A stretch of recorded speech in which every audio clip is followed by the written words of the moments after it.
In the quaint, snow-dusted town of Hollybrook, nestled at the foot of the glistening Sugar Plum Mountains, lived a spirited little girl named Alara.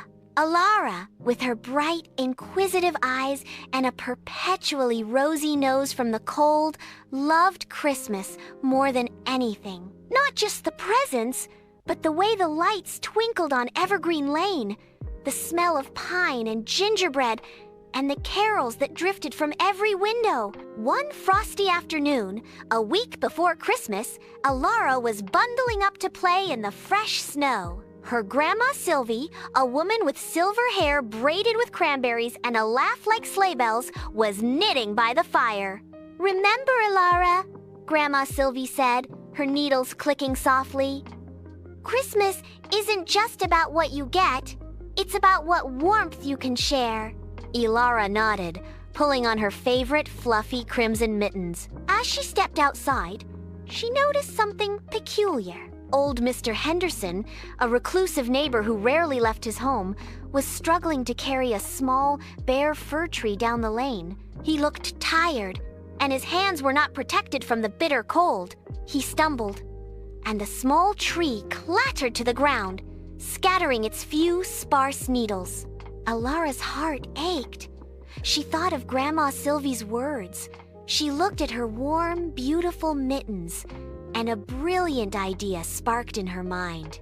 Later that evening, under the cloak of twilight, Alara snuck out. She headed straight for the grand old oak tree at the center of Evergreen Lane, the one usually decorated with glittering lights. Instead of lights, Alara carefully tied her own crimson mittens to one of its lowest branches. She looked at them, a small splash of warmth against the gray bark, and smiled. The next morning, a whisper spread through Hollybrook. "Have you seen the mitten tree?" Alara peered out her window. Her crimson mittens were no longer alone. Hanging beside them were a pair of striped green ones, a cozy blue pair, and even a tiny furry brown mitten. A small crowd of the people of Hollybrook had gathered, smiling and pointing. Grandma Sylvie came to Alara's side. "It seems," she chuckled, "your little idea has grown into something wonderful." Throughout the day, more and more mittens appeared. Families from every house on Evergreen Lane brought their spare pairs, big ones, small ones, colorful ones, simple ones, each one a small act of kindness. The old oak tree, usually overlooked, slowly transformed into a vibrant cascade of wool and yarn, a beacon of shared warmth. That evening, as the first stars emerged, a figure approached the mitten tree. It was Mr. Henderson, bundled up but still looking frail.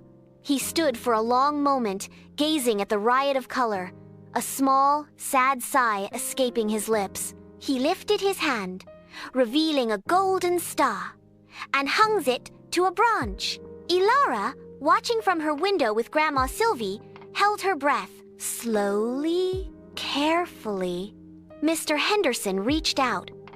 He chose a thick, dark blue pear with a tiny embroidered snowflake. He pulled them on, and for the first time in a long while, a genuine smile spread across his face, his eyes crinkling at the corners. He walked away happily, his stride lighter. Alara turned to Grandma Sylvie, her eyes shining brighter than any Christmas light. "He looks warm, Grandma." Grandma Sylvie hugged her close. "Yes, my little Alara, and not just his hands. Sometimes the warmest gift is the one that reminds us we're not alone. That's the real magic of Christmas." The mitten tree of Evergreen Lane became a yearly tradition, a silent, colorful testament to the power of a simple, shared warmth. And every time Alara saw Mr. Henderson, he'd be wearing those blue mittens, giving a cheerful wave, his once reclusive spirit now a little brighter, thanks to a small girl and a big idea. The moral of the story: the true spirit of Christmas is found not in the presents received, but in the warmth we create by sharing what we have with others. A small act of kindness can inspire an entire community. Thanks for watching!